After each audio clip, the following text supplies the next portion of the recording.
Hello student, good morning. Today we are going to start our lecture with exercise 5.1. Yesterday we learnt about two methods, Karl Pearson method and Bowley's method. Today we are going to start Karl Pearson's method sum, exercise 5.1, which is exercise 5.1. I am reading a question, you have to listen it carefully. The following distribution shows demand of 500 ml pouches of pasteurized tons milk by 59 consumers. Find Karl Pearson's coefficient of skewness from these data. हमें क्या find करना है? Karl Pearson की method से skewness find करना है. This is the information which is given into our sum. So let us start our sum. Now look at here student, according to the question, demand for milk pouches is given. So 1, 2, 3, 4, 5, 6, 7, 8. Number of consumer frequency 2, 7, 10, 15, 12, 7, 4, 2. Now look at here students, Karl Pearson के method में हम लोग सबसे पहले x बार find करेंगे और अगर mode find होता हो तो मोड फाइंड किया जाएगा. अगर यहाँ पे से मोड इसी तरह से नहीं मिलेगा तो हम मीडियन फाइंड करेंगे. अंडरस्टैंड? तो आप लोग यहाँ पे देख सकते हो कि मोड यहाँ पे मिल रहा है. कैसे मिल रहा है? तो जो नंबर ऑफ कंज्यूमर्स है उसमें हाईएस्ट फ्रीक्वेंसी कौन सी है? तो हाईएस्ट फ्रीक्वेंसी है 15. तो ये 15 हमारा क्या हो गया? मोड हो गया. क्या हो गया? मोड. तो ये हमारा 15 क्या हो गया? मोड. अब हमें क्या फाइंड करना है? एक्स बार फाइंड करना है, जिसकी वजह से हमें नेक्स्ट कॉलम होगा d is equal to x minus a. X minus a मतलब अज्यूम इन मीन, यानी एक्स में से हम किसी को अज्यूम करेंगे फॉर ए. तो हम मिडल वैल्यू ले लेते हैं 4. तो हम लोग a इज इक्वल टू क्या अज्यूम कर रहे हैं यहाँ पे? 4. अंडरस्टैंड? तो x में से a को क्या करना है यहाँ पे? माइनस. तो 1 में से 4 माइनस होगा तो आंसर आएगा -3. 2 में से 4 माइनस होगा, आंसर आएगा -2. 3 में से 4 माइनस होगा, आंसर आएगा -1. 4 में से 4 माइनस होगा, आंसर आएगा 0. 5 में से 4 1. 6 में से 4 2. 7 में से 4 3 और 8 में से 4 4. अंडरस्टैंड? हमने d is equal to find कर दिया है. अब d का हमें टोटल नहीं करना है. अब हमें नेक्स्ट फॉर x बार के लिए हमें क्या फाइंड करना होगा? fd. सो नेक्स्ट कॉलम होगा हमारा fd. सो fd यानी f और d का क्या करना है? मल्टीप्लीकेशन. सो 2 3 जा 6, इट मीन्स -6. 7 2 जा 14, -14. 10 1 जा 10, -10. 15 0 जा 0. 12 1 जा 12. 7 2 जा 14. 4 3 जा 12. 2 4 जा 8. अंडरस्टैंड? ये हमारा FD हो गया. अब हम FD का टोटलिंग करेंगे. तो listen it carefully students, FD का टोटल कैसे करना है? सो FD का टोटल सबसे पहले माइनस का टोटल करेंगे तो कितना हो जाएगा?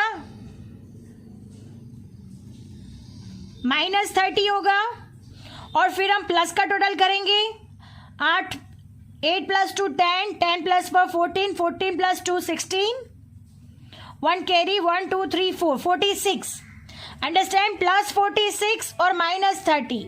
तो +46 में से -30 को माइनस करेंगे तो सिग्मा FD हमें मिलेगा 16. Sigma FD is equal to our answer is 16. Understand? और बिगर की साइन प्लस है, that's why it is plus, यानी हमारा सिग्मा FD +16 आएगा. अब हमें क्या फाइंड करना है? मीन फाइंड करना है. अंडरस्टैंड?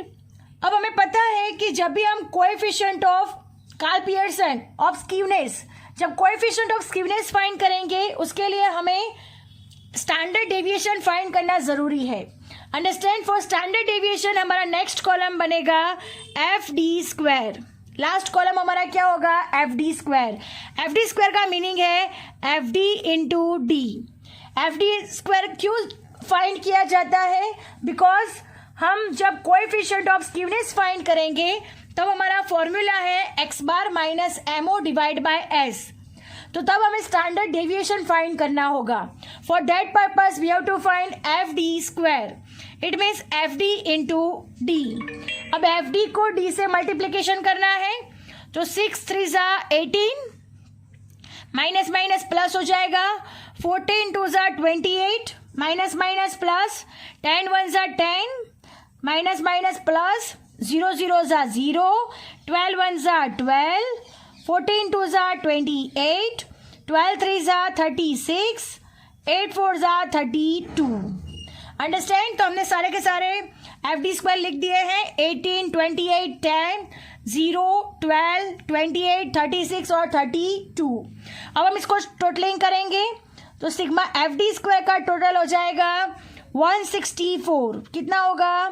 164। हमने पूरा टेबल तैयार कर लिया है। अब इस टेबल पर से हम लोगों को एक्स बार फाइंड करना है जो एफ डी से मिलेगा। मोड ऑलरेडी फाइंड कर लिया है और एस के लिए हमने एफ डी स्क्वायर भी फाइंड कर लिया है। Now we have to find mean. अब मीन का फॉर्मूला रख के हम लोग मीन फाइंड करेंगे। Now what we have to find x bar. So x bar का फॉर्मूला लिखते हैं। X bar is equal to, formula है हमारे पास, x bar is equal to a plus sigma F d divide by n. A is equal to, assume mean हमने किया हुआ है 4, right, plus sigma F D हमने फाइंड किया है 16 और एन इज इक्वल टू है हमारे पास 59। एन इज इक्वल टू का टोटल हमारा 59 हो रहा है। अब 4 प्लस 16 डिवाइड बाय 59 यानी 0.27 आंसर आएगा। अंडरस्टैंड। और हमारा एक्स बार हो जाएगा, x bar is equal to 4.27। तो हमने एक्स बार फाइंड कर लिया है 4.27। अब हमें क्या फाइंड करना है? मोड फाइंड करना है।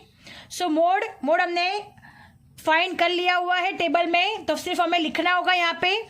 सो हम यहाँ पे लिखते हैं MO is equal to observation having maximum frequency, observation having maximum frequency 15, जो 15 थी उसके सामने कितने पाउचेस थे? तो MO is equal to 4 pouches. Understand. So हमें एमओ कितना मिल रहा है? 4 पाउचेस। अब नेक्स्ट स्टेप क्या फाइंड करना है हमें? एक्स बार और मोड दोनों फाइंड कर लिया है। अब स्टैंडर्ड डेविएशन फाइंड करेंगे। जो हम लास्ट चैप्टर में स्टैंडर्ड डेविएशन का फॉर्मूला रखते थे और स्टैंडर्ड डेविएशन फाइंड किया जाता था, सेम उसी तरह ही यहाँ पर भी आप लोगों को सेम फॉर्मूला से सम काउंट करना है। So look at here students, standard deviation find करना है। So write down here standard deviation s is equal to, formula है हमारे पास under root sigma F d square divide by n minus sigma F d divide by n whole square. Understand. अब हम सारी digits रख देंगे अंदर। Sigma F d square हमने टेबल से फाइंड किया हुआ है तो 164 आंसर आता था। एन इज इक्वल टू 59, जो कि फ्रीक्वेंसी का टोटल करना है आप लोगों को। एन कैसे फाइंड करते हैं? तो फ्रीक्वेंसी का टोटल किया जाता है।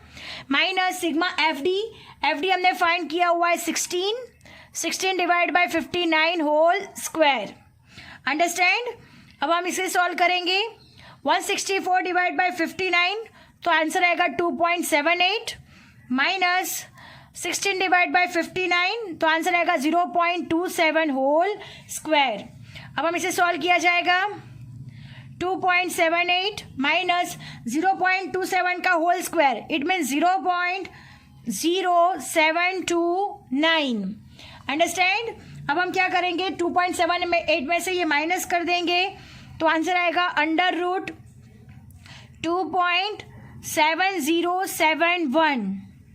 अब इसका हम रूट निकालेंगे तो आंसर आएगा 1.65 पाउचेस। अंडरस्टैंड। तो हमने एस भी फाइंड कर लिया है। S is equal to 1.65 pouches. अब हमें क्या फाइंड करने के लिए कहा गया है? Coefficient of skewness, Karl Pearson's coefficient of skewness. So write down here Karl Pearson's coefficient of skewness is equal to formula है हमारे पास स्क्यूनेस, कोएफिशिएंट ऑफ स्क्यूनेस के लिए जे यूज होता है, x bar minus M O divide by s. So this is the formula. So x bar हमें दिया गया है 4.27 जो हमने फाइंड किया हुआ है, मोड हमने फाइंड किया था 4 और स्टैंडर्ड डेविएशन 1.65 जो हमने अभी फाइंड किया हुआ है. सो 4.27 में से -4 हो जाएगा तो आंसर आएगा 0.27 डिवाइड बाय 1.65. सो हमारा आंसर होगा 0.16. Understand, is equal to J. It means coefficient of skewness of Karl-Pearson method 0.16. This is our answer. Our sum is over here. Now moving to the next sum. Sum number 2. Sum number 2. The following distribution shows purchase of T-shirts by 270 customers according to the shoulder length in inches. Find Karl-Pearson's coefficient of skewness from this data and interpret it. Shoulder length of T-shirt and number of customers. This information is given into our sum. So let us start our sum. कौन से method से करना है? Karl-Pearson method से करना है. तो student x is equal to shoulder length of T shirt जिसको हमने x नाम दिया हुआ है, नंबर ऑफ कस्टमर वो f है, फ्रीक्वेंसी है, उसका टोटल कर देंगे तो n is equal to 270. Right, total. Right, अब हमें क्या फाइंड करना है? मीन फाइंड करना होगा. तो मीन के लिए हम लोगों को डी फाइंड करना होगा. D is equal to x minus a. Right, x minus a करना होगा. और यहाँ पे देखिए आप पॉइंट में है डिजिट्स, सो हमें क्या करना पड़ेगा? सी यानी कॉमन फैक्टर भी यहाँ पे लेना होगा. सी कॉमन फैक्टर हमारा क्या होगा? तो आप लोग देख सकते हो 0.5 है, बराबर, हर एक के पीछे 0.5 है, तो यहाँ पे कॉमन फैक्टर हमारा क्या हो जाएगा? c is equal to 0.5. Understand. और हम यहाँ पे से किसी भी डिजिट्स को अज्यूम ए कर सकते हैं, तो हम लोग यहाँ पे मिडल वैल्यू कोई भी अज्यूम कर लेते हैं. तो यहाँ पे हम 14 को क्या अज्यूम करते हैं? ए अज्यूम करते हैं. अंडरस्टैंड. तो यहाँ पे लिख देते हैं a is equal to 14. Understand. अब हमें क्या करना है? x minus a divide by c, यानी x में से a को माइनस करना है और फिर c यानी 0.5 से डिवाइड करना है. सो 12 माइनस 14 और 0.5 से डिवाइड करेंगे तो आंसर आएगा -4. Then next 12.5 minus 14 and divide by 0.5 करेंगे तो आंसर आएगा -3. देन 13 माइनस 14 डिवाइड बाय 0.5 करेंगे तो आंसर आएगा -2. देन 13.5 माइनस 14 डिवाइड बाय 0.5 करेंगे तो आंसर आएगा -1. अब 14.5 माइनस 14 यानी 14.0 माइनस 14 डिवाइड बाय 0.5 आंसर आएगा 0. Then 14.0 minus 14.5 divide by 0.5 answer आएगा 1. 15 माइनस 14 डिवाइड बाय 0.5 आंसर आएगा 2. Understand. Then 15.5 minus 14 divide by 0.5 answer आएगा 3. Then 16 minus 14 divide by 0.5 answer आएगा 4. अंडरस्टैंड. अब नेक्स्ट कॉलम क्या बनेगा हमारा? F D. राइट, तो एफ और डी का मल्टीप्लीकेशन करना है. तो 5 4 जा 20 यानी -20, 23 जा 60 -60. राइट, एंड 32 जा 60 -60. 47 इंटू -1 47 माइनस 56 इंटू 0 0. 56 1 जा 56. 37 2 जा आंसर आएगा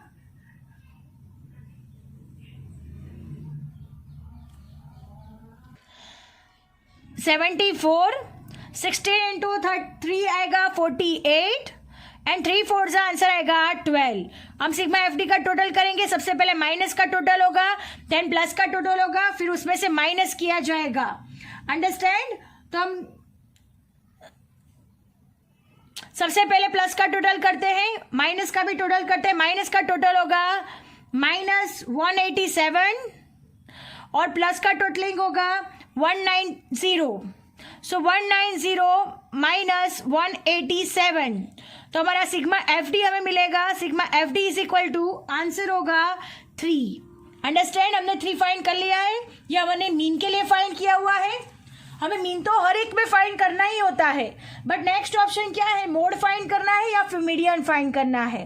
तो हम लोगों को मीन, मीडियन या मोड दोनों में से क्या फाइंड करना है वो कैसे पता चलेगा, तो हमें फ्रीक्वेंसी देखनी चाहिए।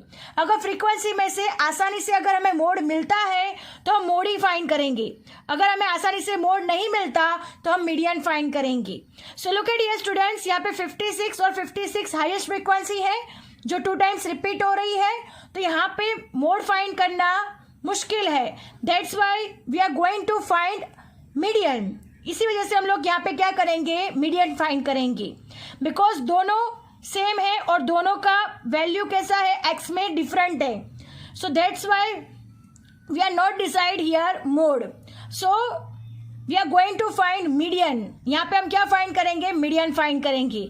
तो मीडियन के लिए हम लोग क्या फाइंड करेंगे, CF फाइंड करेंगे, राइट। तो CF का क्यूमुलेटिव फ्रीक्वेंसी फाइंड करनी है, यानी 5 5 20 प्लस 5 25 25 प्लस 30, आंसर आएगा 55 55 प्लस 47, आंसर आएगा 102 102 प्लस 56, आंसर आएगा 158 158 प्लस 56, आंसर आएगा 214 214 प्लस 37, आंसर आएगा 251 251 प्लस 16, आंसर आएगा 267 और 267 प्लस 3, आंसर आएगा 270। तो हमारी CF क्या है यहाँ पे, 5 25 55 102 158 214 251 267 एंड 270। अब नेक्स्ट कॉलम हमें S यानी स्टैंडर्ड डेविएशन के लिए फाइंड करना होगा। सो नेक्स्ट कॉलम होगा हमारा FD स्क्वायर। FD का मीनिंग है FD इंटू D, अंडरस्टैंड। तो हम लोग क्या करेंगे, FD को D से क्या करना है, multiplication. So our answer is -20 into -4 80 minus minus plus, then -60 into -3 so 180, then next 60 into -2 यानी माइनस माइनस प्लस हो जाएगा तो 120, देन 47 इंटू 1 47, 0 0 जा 0, 56 1 जा 56, 74 2 जा 148, 48 3 जा आंसर आएगा 144 और 12 4 जा आंसर आएगा 48, अंडरस्टैंड। अब हम इन सबका टोटलिंग कर देंगे तो sigma D square is equal to totalling हो रहा है 823। हमने सब कुछ फाइंड कर लिया है। अब हमें फर्स्ट क्या फाइंड करना है, एक्स बार मीन फाइंड करेंगे, उसके बाद मीडियन फाइंड करेंगे, देन स्टैंडर्ड डेविएशन फाइंड होगा, then after coefficient of skewness by Karl Pearson method से हम कोएफिशिएंट ऑफ स्क्यूनेस फाइंड करेंगे। सबसे पहले हम एक्स बार फाइंड करेंगे। So x bar is equal to formula है a plus sigma FD divide by n into C। हमने C क्यों कंसिडर किया हुआ है, बिकॉज हमने टेबल में C 0.5 लिया हुआ है, दैट्स वाई हमें यहाँ पे कंसिडर करना है। अगर हम C नहीं लेते तो यहाँ पे हम C नहीं रखेंगे। अगर हमने टेबल में C को लिया है तो हम लोग यहाँ पे भी C को कंसिडर करेंगे। अब a इज इक्वल टू हमने क्या अज्यूम किया था 14, सिग्मा FD हमारा आंसर था 3, n इज इक्वल टू है हमारे पास 270, राइट, एंड मल्टीप्लाई बाय 0.5 जो हमने C लिया हुआ था। सो 14 प्लस 3 इंटू 0.5 आंसर आएगा 1.5 डिवाइड बाय 270। अब 15 को 1.5 को 270 से डिवीजन होगा तो आंसर आएगा 14 plus 0.01। So x bar is equal to 14.01। तो एक्स बार हमें कितना मिल रहा है 14.01। Now moving to the next क्या फाइंड करना है, मीडियन फाइंड करना है। तो हमें क्या फाइंड करना है, मीडियन फाइंड करना है।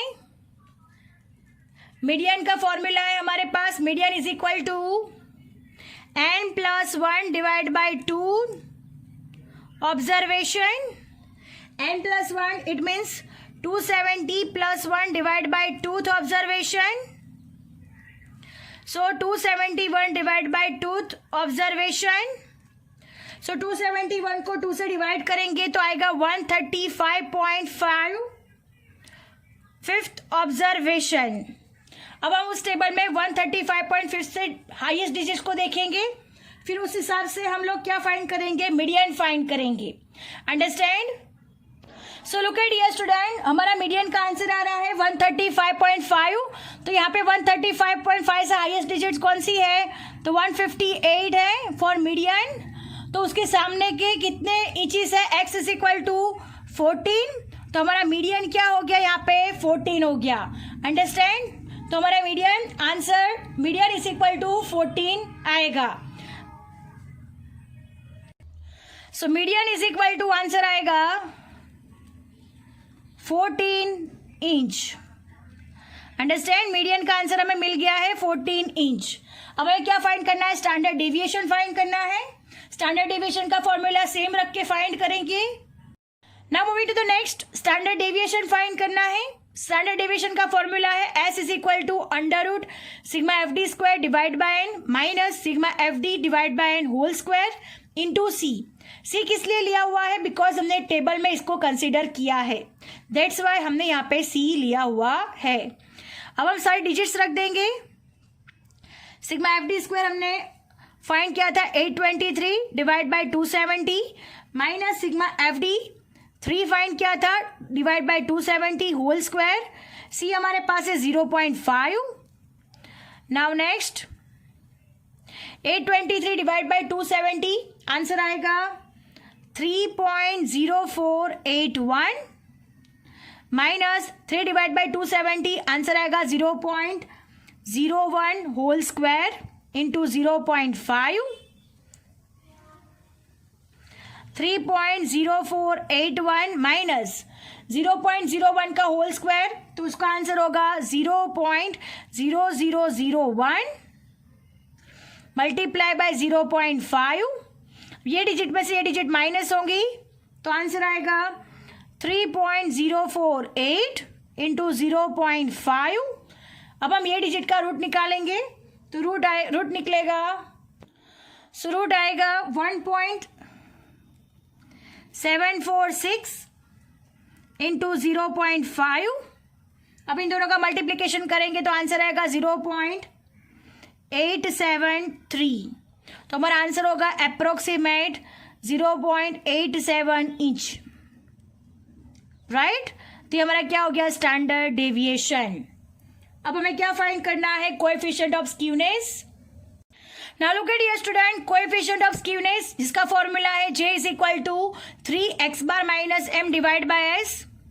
3x बार हमने फाइंड किया हुआ है 14.01, मीडियन फाइंड किया हुआ है 14 और s हमने फाइंड किया हुआ है 0.87. 14.01 में से 14 माइनस होगा तो आंसर आएगा 0.01 डिवाइड बाय 0.87. इन दोनों का मल्टीप्लीकेशन होगा तो आंसर आएगा 0.03 divide by 0.87. So last answer होगा हमारा 0.03. अंडरस्टैंड. अब हमें इसका इंटरप्रिटेशन करने के लिए भी बोला है, सो लिसन इट केयरफुली. हम इंटरप्रिटेशन करने जा रहे हैं. j is equal to 0.03 is our answer. अब हम यहाँ पे इंटरप्रिटेशन के लिए कहा गया है, तो हम इसका इंटरप्रिटेशन करेंगे. ये पॉजिटिव में आंसर आता है, तो आंसर आएगा the frequency distribution is slightly positively skewed. Understand. Our sum is over here and lecture is also over here. I hope you understand it very well. Thank you students.